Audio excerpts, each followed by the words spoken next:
for 2024 made progress on the issues that matter to the world's most vulnerable countries through the Global Sovereign Debt Roundtable, as well as contributions to the Poverty Reduction Growth Trust and the resilience and sustainability that reinforce the global financial safety net. Multilateral development banks from the World Bank to the European Bank for Reconstruction and Development to the African Development Bank focused on how to share the best practices in loaning countries. Saudi Arabia's Finance Minister Al Jadaan shared the first meeting of the International Monetary and Financial Committee, which discussed global economic developments, growth prospects and risks, along with the global economic policy priorities. The Emirates State Minister for Financial Affairs, Mohammed bin Hadi Al Husseini, emphasized the importance for further global collaboration to establish effective and sustainable solutions for all needs, as well as the role of the IMF and World Bank Group as a platform to facilitate extensive dialogue among a wide range of key stakeholders. Here is my report from the World Bank, Washington, D.C. Let's go inside. Let me first congratulate you. Thank you. For the first and second review of the program and for all the effort that you have been exerting over the last few months dealing with and juggling with many challenges. Since you came to the Ministry of Finance in 2019, you had to go through a successive set of shocks. COVID-19, the war in Ukraine, impact on the Egyptian economy, and so on. We will start with that. We will start with the latest experience of getting to where we are today, where the two reviews concluded successfully, with support that was augmented through the fund program, as well as also through some of the partners of Egypt. Walk us a bit through the kitchen of the reform implementation in the last few months, the challenges that you had to face, and the way you collectively dealt with those. I will ask you a couple of questions about the challenges going forward, but let's start a bit setting the stage on what has happened over the last few months. What were the main issues for you as Minister of Finance? Thank you very much for the invitation, and sorry for being late. But let me say that for me, it's not the last 2 months. For me, it's the last 2 years. Because I believe with the first program, reform program with IMF, November 2016, which was a successful one, I believe Egypt was able to put itself in a very good position. But unfortunately, with COVID-19 in 2020, for 2 years, and we were assuming that after these 2 years, things will start to recover and will restore back what we have achieved from the first program. And thanks for the IMF, it supported us in 2020 in the second program to cope with the negative impact of COVID-19. But unfortunately, with this high inflation and the war in Europe and tightening monetary policy everywhere, which has had an impact on the outflow of the carry trade money, with many other shocks. It started with external shocks, but it combined with some impact internally. So the 2 years were very tough. But of course, since we got the program October 2022, and we were assuming that we will start recovery, but the shocks continued, and also the ability to address these external shocks with the internal situation made the situation more complicated. And this is the reason why the first and two review were delayed. And I believe that we did not stop talking with the IMF over the period. But of course, the issue of flexible exchange rate, the issue of liberalization of the foreign currency situation, and also the issue of the public investment, the inflation, things went to in a very tough situation. But the last 3 months, we were very close. I believe that from December, January, we were very close with the IMF for the program. I remember when we were in Marrakesh in October, I was asked by many investors, I said, we are very close, but the issue, you know, is we want to go, but we need the prerequisites which have to be there. Part of it was the liquidity. Mm-hmm. We need to have a liquidity in our hand in order to, but let me say that I thank the IMF team because they showed a very strong understanding for our situation. And I believe every stacking point we were able to overcome with some ideas. I believe we were creative on such a situation to create solutions to the ideas which helped us to be very close. I believe in January, we were said, okay, this is a situation now, we need to move. But as I said, the issue of how can we move without having a liquidity. So we were working on the liquidity until the liquidity, we've got it. I believe at this time, I remember I was in Brazil, in Sao Paulo, and I told Cristalina, we have to say congratulations to her, we are ready to move. And she said to me, when? I said, 6th of March, Wednesday, 6th of March, we're ready. She said, okay, 6th of March, we're ready to move. And, but the negotiation continued. And one day, the team were about to go to the airport. But because of the negotiations, they said, oh, we are not going to go today. Let us continue discussion. And they came Tuesday, and we moved Wednesday. So to get up the whole program on track, back on track, and to ensure that this time we will have all the possibilities to ensure a very successful continuation, which I believe we will have, because both sides, Egypt is insisting to make this extended fund facility this time very successful.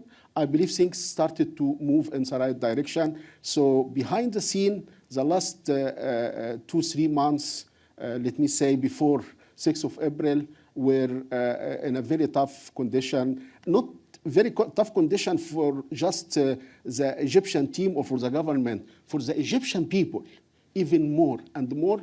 And if you ask me what was the toughest, I would say going public and saying to the people, please be patient, please, because they started to lose trust, to lose confidence that we are preparing the solution. This is the point. Mm-hmm. And this is the most difficult point. I remember we moved with Ras Al Hikma deal was Friday. The Saturday before Friday, I was in public conference about the economic situation, and I was asked, what are you going to do? I said, we have the solution. It will be very soon. So they thought I was just saying words.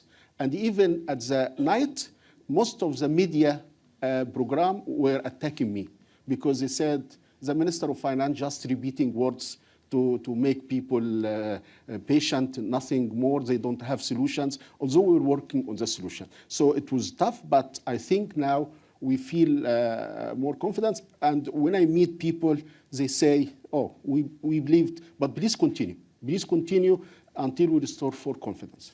Glad we're having this very important conversation. So firstly, in terms of the big question of where is the money going, if you look at the period post-pandemic, one of the most popular destinations for the money is the US. So a third of global flows are going to the US. And if you compare that to what it was Pre-pandemic, that number was 18%. If you look at emerging markets as a whole, I'm taking the whole group, there is heterogeneity, but if you take the emerging market group as a whole, we've seen what I would describe as weak net flows into the emerging market group as a whole. If you look at their share of global flows that they are receiving, pre-pandemic, that share was 25%, now it's 20%. Within that box, one of the countries, of course, where flows have reversed quite a bit is China, but it's not a China-only story. And somewhat more worryingly, if you look at foreign direct investment, which is so critical for growth in emerging and developing countries, that has been the weakest it's been in the last 20 years to this region. Now, why is this? It reflects many factors, including very strong growth prospects in the US, weakening growth trends in some of the major emerging market economies, and of course the big interest rate differential that we're seeing between the advanced economies and emerging markets. Now that said, the good news is of resilience, and the resilience is reflected in the fact that there hasn't been a big major crisis in emerging markets, despite these weaker flows. And we haven't seen it, what typically happens in form of a sudden stop in flows either. And why is that? And that's because emerging and developing countries develop much stronger macro policy frameworks to be able to deal with shocks of this kind. So we've seen very valuable resilience. If you look at you have two segments. So if you look at the portfolio flow, you have the equity, and we have had some outflow in equity lately. And then when you look at that, there is a lot of inflow. The debt market in Brazil has become a national market. So if you look at the percentage of foreign investors owning the long end of Brazil has diminished a lot as opposed to some other countries. So it has become much more of a local market, and it's working well. The capital markets in Brazil have increased a lot. During the pandemic, we had a point in which we had some moments of stress, but it was very limited compared to some other markets.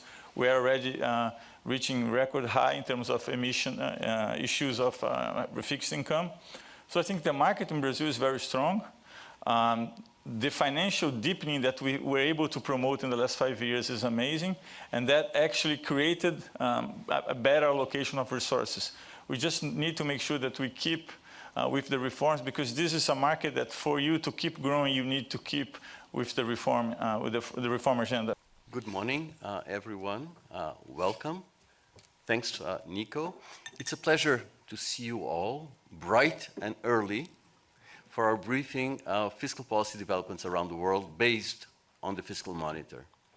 Since the last annual meeting in Marrakesh, the global economic and financial outlook has improved. Inflation has fallen, financial conditions have eased, and risks to the global outlook are becoming balanced. It is time to shift focus to fiscal policy. 4 years after unprecedented pandemic response, public debts and deficits remain elevated. After sharp declines in 2021 and 2022, public debt and deficits edged up in 2023, undermining momentum for their return to pre-pandemic levels. In fact, only half of the world's economies tightened fiscal policy last year, down from 70% in 2022. As a result, global public debt edged up to 93% of GDP in 2023 and remained 9 percentage points above pre-pandemic levels. Okay. Thank you. Good morning and good afternoon to everybody in Europe. I had some prepared opening remarks. I just try to summarize that. First, not to forget, we went through 2 historic crises with the pandemic and the energy security issue caused by Russia's invasion of Ukraine. Policymakers did a remarkable job to end up where we are, but the population clearly is still in pain. What we are now forecasting is a soft landing, but that is not guaranteed. What we saw is a rapid disinflation over the last year, and we are now forecasting a recovery in 2024, which gains speed in 2025. I said it's not granted because a lot of things need to go right. One of them is the labor market. It needs to just be right to deliver the robustness and the wage growth in order to generate real income increases, purchasing power for the population to support the consumption-driven recovery this year. If it's too much, we're getting too much inflation, and that would also intervene again on the monetary policy side. Next year, we are expecting an investment-driven recovery. We are expecting monetary policy to start on the policy rate side, ECB to undertake rate cuts starting from June on, 26 quarterly, 25% percentage points rate cuts to end up in neutral in September 2025 for our Eastern European, Central and Eastern European and Southeastern European countries. We also see rate cuts ahead, but it will be more gradual in terms of what we are seeing in achieving the inflation target. In the euro area, we expect the inflation target to be reached in the first half. In the CESI countries, as we call them, only in 2026. Fiscal policy has been supporting this disinflation effort over the last year through consolidation, mostly by cutting out energy packages, cost of living packages. We now need to shift to a medium-term focus. That means to ensure debt sustainability, build up fiscal buffers for future shocks, but also be ready to expand spending pressures, which we are estimating to reach 5.5% for advanced European economies annually by 2050 and 8.5% of GDP for CESI, for emerging European countries. Those are large numbers. Therefore, action needs to be taken on the fiscal side to accommodate these spending needs. Thank you very much, and thank you all for being here. The IMFC role is to advise and report on the supervision and management of the international monetary and financial system. This includes responses to events that may disrupt the system. Of course, the world and the IMF itself have faced multiple global disruptions over the last few years. Prospects are improving, which is very positive. But numerous challenges remain, and we need to be vigilant and ready to address them. I want to report on a few successes out of this meeting today. And before that, I would like just to say that one of the successes is having Kristalina renewed for a second term. Thank you for having me.